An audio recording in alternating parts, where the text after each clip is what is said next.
NFL Daily Brief is here sharp, short, and to the point. Subscribe now and never miss a snap. Here are the brief highlights of today's top stories. Solak's weekly NFL thoughts and lessons, the 5 best QB debuts of Week 1, plus what the Giants should do. Power rankings, how all 32 teams stack up, plus top non-QB newcomers. NFL says Carter's ejection serves as suspension. 49ers put tight end Kittle on IR, cut kicker Moody. Watson, amid rehab for Packers, given extension. Dolphins star Hill accused of domestic violence. Steelers to sign Peppers in wake of Elliott injury. Source: Giants McFadden to have foot surgery. Strange joins Fins days before Miami faces Pats. Massive uptick in NFL kickoff returns in Week 1. Barnwell on Week 1. What is real, what is not? What to know on all 32 NFL play callers, from veterans to first-year coaches. Here's what to expect in 2025. McCarthy, Vikings spoil Ben Johnson's Bears debut. Dolphins defense, secondary faced nightmare scenario versus Colts. He talks a lot, Jaden Daniels, Brian Burns sound off on in-game trash talk. Why Micah Parsons didn't draft himself in fantasy football. Rest of season rankings. Egbuka, Etienne move up, Tua tumbles. Player rankings for Week 2. NFL trade grades, did the Eagles give up too much for Tank Bigsby? From celebrations to frustration, guess who said what in NFL Week 1? Now, let's dive deeper into the details. Aaron Rodgers performed well in his Steelers debut, utilizing play action and connecting with receivers on deep routes. However, many of his successful plays resulted from coverage breakdowns by the Jets, which might not be a sustainable trend. Justin Fields had a strong debut for the Jets, demonstrating improved pocket management and decision-making. The Jets' offensive scheme effectively protected Fields from his weaknesses and emphasized his strengths. Anthony Richardson had a productive first game for the Colts against a weak Dolphins secondary. However, it is difficult to draw definitive conclusions about his performance due to the opponent's defensive struggles. Will Levis showed promise in his first start for the Titans, displaying good arm talent and anticipation. However, he also made some rookie mistakes that need to be addressed. Despite a disappointing performance, the Giants should not rush to replace Russell Wilson with Jackson Dart yet. The return of Andrew Thomas from injury could significantly improve the offensive line and benefit Dart's development. Drake May had a subpar game for the Patriots, raising concerns about his chemistry with receivers. However, it is important not to overreact to Week 1 performances. Bryce Young's struggles continue to raise doubts about his ability to lead a successful team. The Panthers' lack of a strong running game and defense exacerbates the challenges Young faces. The Seahawks' offense underperformed, particularly due to the lack of play-action usage for Sam Darnold. This was a surprising decision considering Darnold's success with play-action in previous seasons. The Minnesota Vikings achieved a comeback victory against the Chicago Bears on Monday Night Football, concluding an exciting first week of the 2025 NFL season. Week 1 featured the Philadelphia Eagles defeating the Dallas Cowboys, and the Los Angeles Chargers upsetting the Kansas City Chiefs in São Paulo, Brazil.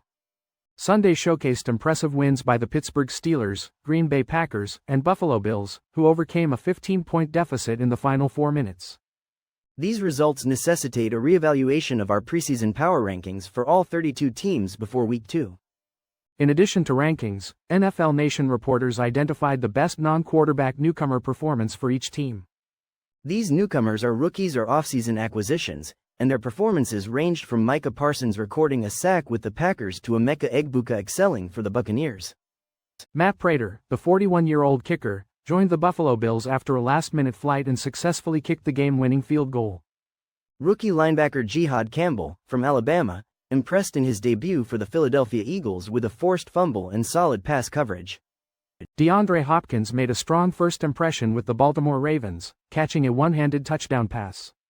Micah Parsons lived up to the hype in his Green Bay Packers debut, contributing to multiple sacks and disrupting the opposing offense. Keenan Allen, in his return to the Los Angeles Chargers, had a productive game with 7 catches, 68 yards, and a touchdown. Deebo Samuel provided a spark for the Washington Commanders' offense with 7 catches for 77 yards and a 19-yard rushing touchdown. Jalen Carter will not be suspended for any further games for spitting on Dak Prescott. The National Football League stated that Carter is considered to have served a 1-game suspension due to his ejection from the season opener. This establishes a precedent that spitting on an opponent will result in a 1-game suspension. While Carter will lose his Week 1 game check worth $57,222, he will be eligible to play in Week 2. The National Football League Players Association notified the league that Carter has waived his right to appeal. The Eagles and Carter as agent also agreed that the team will not void contract guarantees or seek bonus forfeiture. The incident occurred after an injury delay for Eagles fullback Ben Van Sumeren. Carter and Prescott confronted each other, and Carter spit on Prescott as they separated. Carter apologized after the game, stating it was a mistake and it will not happen again. The National Football League Executive Vice President of Football Operations, Troy Vincent, had previously warned about unsportsmanlike conduct. Vincent emphasized zero tolerance for actions that demean the game and promised strict consequences. Eagles coach Nick Sirianni stated any team discipline for Carter will be handled internally. The San Francisco 49ers have placed tight end George Kittle on injured reserve due to a hamstring injury. This move comes after Kittle sustained the injury during their victory against the Seattle Seahawks. He will miss at least 4 games, including matchups against New Orleans, Arizona, Jacksonville, and the Los Angeles Rams. The earliest Kittle could return is for the October 12 game against the Tampa Bay Buccaneers. Niners coach Kyle Shanahan had previously indicated that placing Kittle on injured reserve was a possibility given the estimated recovery time. In better news for the 49ers, wide receiver Jawan Jennings avoided significant injury to his left shoulder. He is considered day-to-day and may play in the upcoming game against New Orleans. The 49ers also signed wide receiver Kendrick Bourne to a 1-year deal. The team also made a change at the kicker position, waiving Jake Moody after he missed a 27-yard field goal and had a 36-yard attempt blocked. Veteran kicker Eddie Pinheiro was signed to a 1-year deal as Moody's replacement. With Kittle out, the 49ers may utilize fullback Kyle Juszczyk more at the tight end position. They also have Braden Willis on the practice squad as an option to be elevated.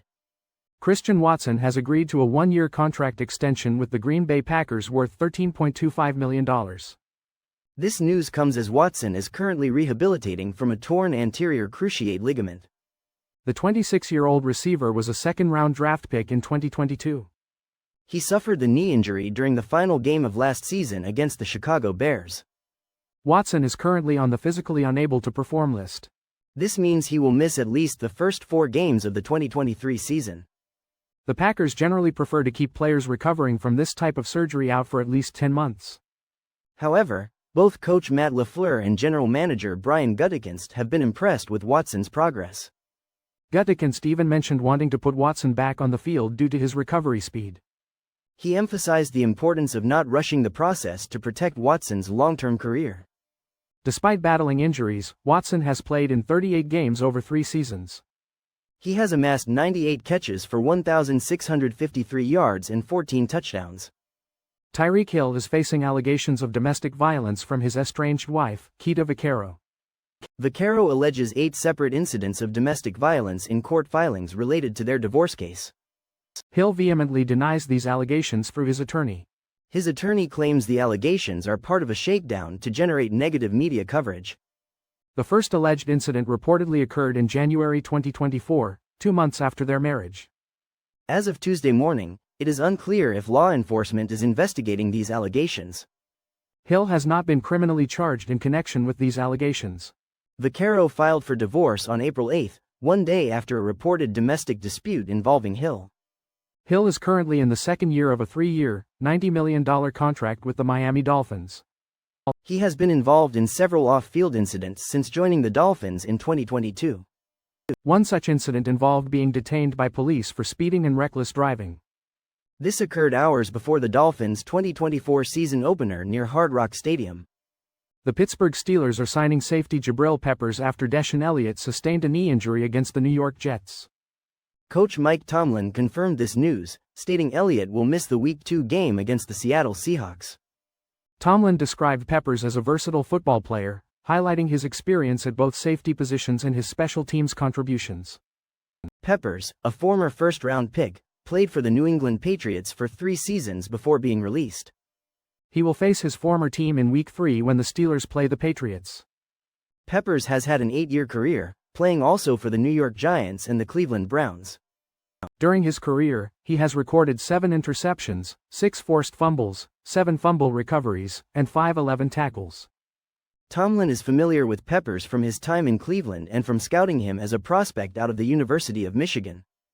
Tomlin recalled Peppers as a versatile player at Michigan, even playing on both sides of the ball at one point. Peppers is expected to bolster the Steelers' secondary and contribute to the run defense. The Steelers' run defense struggled in Week 1, allowing 182 rushing yards to the Jets. Tomlin expressed his desire for a stronger run defense performance against the Seahawks. New York Giants starting linebacker Micah McFadden will undergo foot surgery and miss significant time this season. A source confirmed to ESPN that McFadden is likely to return later this season. McFadden was injured Sunday while tackling Washington Commanders quarterback Jaden Daniels. His right leg was placed in an air cast, and he was carted off the field. Second-year linebacker Darius Muasau replaced McFadden on Sunday and will assume a larger role in his absence. Immediately following the injury, Daniels connected with tight end Zach Ertz for a touchdown against Muasau. The Giants drafted McFadden in the 5th round of the 2022 National Football League draft. He became a full-time starter in 2023 after starting 14 games in each of the previous 2 seasons. In each of those seasons, McFadden accumulated over 100 tackles. He achieved a career high of 107 tackles last season. McFadden is currently in the final year of his rookie contract. National Football League Network first reported the news of McFadden's injury and expected recovery time. The Miami Dolphins have added Cole Strange to their roster from the Cleveland Browns practice squad. This acquisition comes just days before the Dolphins face the New England Patriots, the team that originally drafted Strange. The Patriots drafted Strange in the first round of the 2022 NFL Draft and he started 30 games for them. Strange primarily played left guard during his time with the Patriots.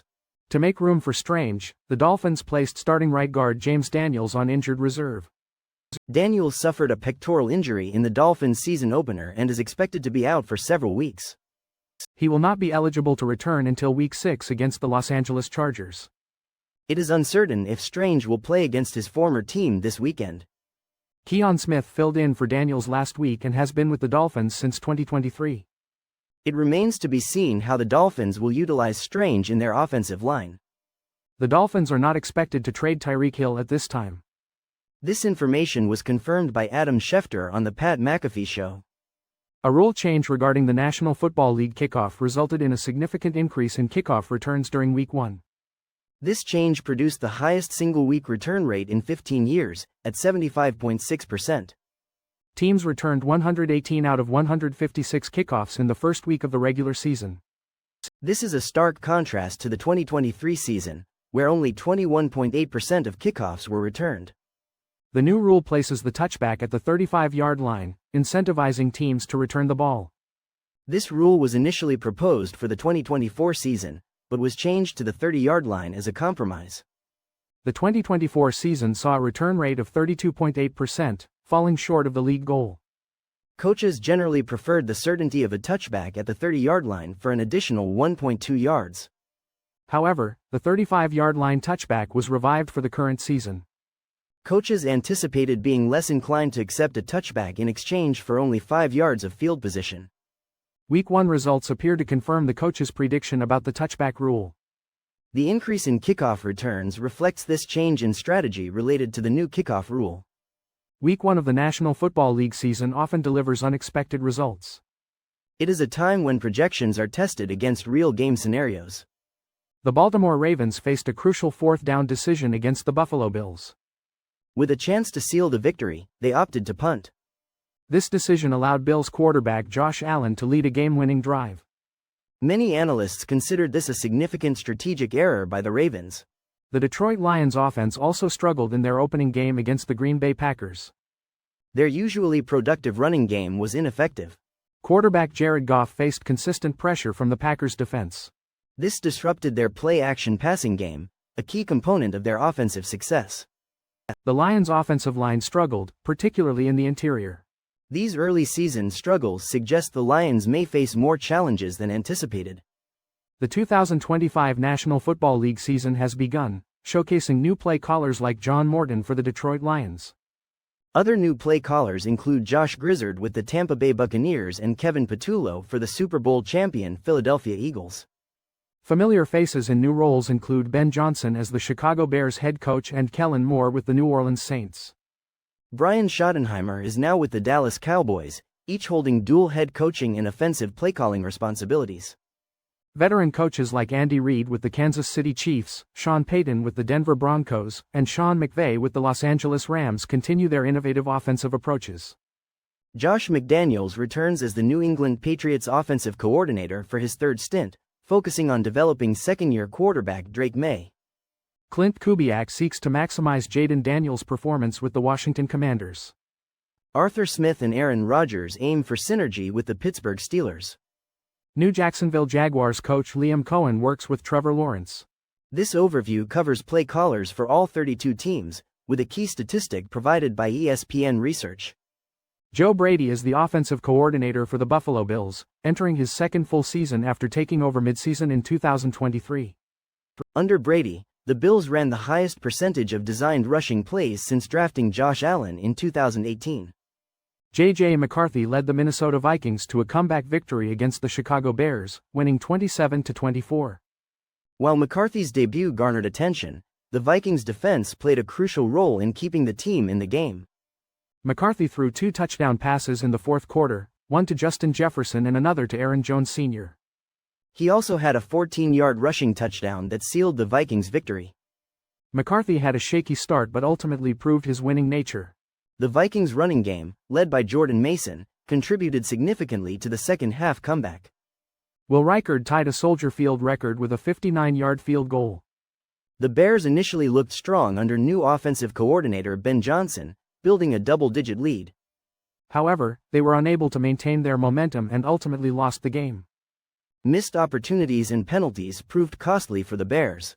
Caleb Williams started strong with 10 consecutive completions but faltered in the second half. The Bears' defense struggled to contain the Vikings' offense in the final quarter. Penalties, especially pre-snap infractions, continued to be a problem for the Bears. In their Week 1 game against the Indianapolis Colts, the Miami Dolphins' defense struggled to contain quarterback Daniel Jones. Despite an early sack by Bradley Chubb, the Dolphins' defense gave up significant yardage and a touchdown on the very next play. This highlighted a key concern for the Dolphins in 2025. Their rebuilt secondary is vulnerable if the pass rush cannot consistently pressure the quarterback. The Colts ultimately defeated the Dolphins 33-8, with Jones throwing for 272 yards and 1 touchdown. Dolphins coach Mike McDaniel acknowledged the team is underprepared and took responsibility for not adequately preventing the team from being overwhelmed by the start of the season. While the Dolphins pressured Jones on 8 of his 33 dropbacks, they only managed 1 sack and struggled to disrupt his passing game. Jones excelled both under pressure and when given time, completing 5 of 6 passes for 72 yards and a touchdown when pressured and 17 of 23 passes for 198 yards when not pressured. Bradley Chubb attributed the loss to the Dolphins' defense not playing cohesively and failing to communicate effectively. The Dolphins' secondary has been plagued by injuries, leaving them thin at cornerback going into the season. Starting cornerback Storm Duck had a difficult game, allowing 3 catches for 51 yards and a touchdown before leaving the game with an ankle injury. Fellow cornerback Jack Jones also struggled, giving up 3 receptions for 48 yards.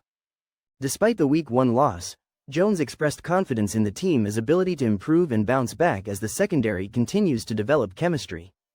Jaden Daniels showcased his dynamic playmaking abilities in the Commanders' season-opening win against the Giants. However, Giants defensive end Brian Burns noted Daniels also engaged in some on-field trash talk. Burns claimed Daniels talked a lot during the game, saying things like "Hey buddy." Daniels refuted the exact phrasing but admitted he enjoys having fun on the field. Daniels' impressive performance included 233 passing yards, 1 touchdown, and 68 rushing yards.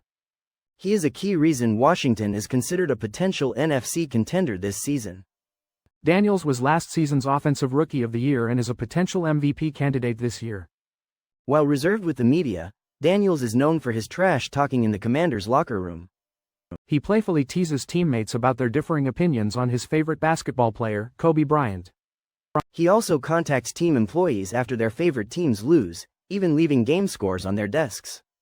This competitive spirit extends to the field, as observed by Burns during their matchup. Burns believes Daniels' trash talk is a strategic attempt to get into opponents' heads. Micah Parsons was traded to the Green Bay Packers for 2 first-round draft picks and Pro Bowl defensive tackle Kenny Clark. Parsons revealed he did not draft himself with the first pick in his fantasy football league. He acknowledged someone else in his league drafted him, and he opted not to trade up to acquire himself. Parsons stated he could not justify giving up the required draft capital to get himself. He did, however, draft his new teammate, Packers linebacker Edgerrin Cooper. Parsons defended his selection of Cooper, highlighting Cooper leading the Packers with 12 tackles in Week 1 against the Detroit Lions. Parsons explained his fantasy league questioned his decision to draft Cooper, but his knowledge of Packers practices gave him confidence in Cooper's potential. He emphasized Cooper earned him 36 fantasy points, proving his decision correct. Parsons noted he primarily drafted offensive players but strategically selected Cooper for his defense. He expects that same level of performance from Cooper every game. This trade demonstrates the high value placed on Parsons and the impact he is expected to have on the Packers' defense. The Packers gave up significant assets to acquire Parsons, which shows they believe he will greatly improve their team. It is interesting to see how professional athletes approach fantasy football and the insights they have into their teammates' performances. Eric Karabell ranks players by position based on their rest-of-season fantasy football value. This information can be used to optimize player potential and gauge trade value. Quarterback rankings saw some changes after Week 1 of the National Football League season. Justin Fields and Daniel Jones moved up in the rankings due to their strong performances. Aaron Rodgers also entered the top 20 after a comeback win with the Pittsburgh Steelers. Tua Tagovailoa dropped in the rankings after a less successful week. At running back, Derrick Henry remains a top player after a dominant performance against Buffalo. Christian McCaffrey moved up to number 6, but concerns about his health remain. Devin Achane fell in the rankings but is still a desirable player. Jaylen Warren, Travis Etienne Jr., Javonte Williams, and J.K. Dobbins all moved up after Week 1. However, none of these running backs are considered safe for the long term yet. Tank Bigsby joining the Philadelphia Eagles is an interesting development. Field Yates discusses Isaiah Pacheco and his limited involvement in the Kansas City Chiefs offense. This limits Pacheco's fantasy football relevance as a top 20 running back. Fantasy football rankings from ESPN are based on the input of multiple experts. These experts include Matt Bowen, Mike Clay, Tristan H. Cockcroft, Daniel Dobb, Eric Karabell, Liz Loza, Eric Moody, and Field Yates. Rankings are provided for point per reception, individual defensive player, and superflex leagues. Eric Karabell specifically handles the superflex rankings. New rankings are released every Tuesday. Rankings are updated throughout the week to reflect news and analysis. Positional rankings are available for quarterbacks, running backs, wide receivers, tight ends, kickers, and defense and special teams. Individual defensive player rankings cover the top 50 defensive linemen, linebackers, and defensive backs. These rankings are compiled by Mike Clay, Tristan H. Cockcroft, and Eric Moody. Superflex rankings include the top 150 quarterbacks, running backs, wide receivers, and tight ends. Let us evaluate some trades from the 2025 National Football League season, starting with the Eagles acquiring Tank Bigsby from the Jaguars. The Eagles received running back Tank Bigsby, while the Jaguars received a 2026 fifth-round pick and a 2026 sixth-round pick. The Eagles received a grade of C-, and the Jaguars received a grade of A. Eagles general manager Howie Roseman often makes successful trades, but this one is questionable. Bigsby is a solid runner who accumulated 124 rush yards over expectation last season, according to National Football League Next Gen Stats. However, Bigsby is primarily a runner and offers little in the receiving game with only 8 career receptions. He has also only pass blocked on 33 snaps in his professional career and did not win the starting job in Jacksonville. This trade suggests the Eagles needed running back depth behind Saquon Barkley, as Will Shipley is more of a receiving complement. However, giving up 2 draft picks for a backup running back who does not catch passes seems excessive, especially given the investment in Barkley. Bigsby could also contribute as a kick returner, but this does not justify the high price the Eagles paid. This is a positive outcome for Jacksonville, who received valuable draft picks for a player who was not a starter. It appears the Jaguars maximized their return by trading either Etienne or Bigsby after drafting Bishal Tuden. National Football League Week 1 delivered exciting games and memorable moments both on and off the field. From close finishes to international matchups, the opening week provided plenty of drama and excitement for fans. The Los Angeles Chargers secured a victory against the Kansas City Chiefs in the second National Football League game ever held in Brazil. MetLife Stadium witnessed a high-scoring contest between the Pittsburgh Steelers and the New York Jets. The Buffalo Bills orchestrated a remarkable comeback against the Baltimore Ravens, adding to the week's thrilling finishes. These intense matchups resulted in some noteworthy quotes from players and team personnel. Let us see if you can correctly match the quote with the person who said it. This is a fun way to test how closely you followed the action during National Football League Week 1. We will explore some of the most memorable soundbites from the week. From expressions of triumph to utter frustration, these quotes capture the emotional roller coaster of the first week. Get ready to put your National Football League knowledge to the test. Let us dive into the world of Week 1 soundbites and see how well you paid attention. That's a wrap on this week's NFL Blitz Talk. Thanks for tuning in. We'll catch you next time with more gridiron fire and fearless breakdowns.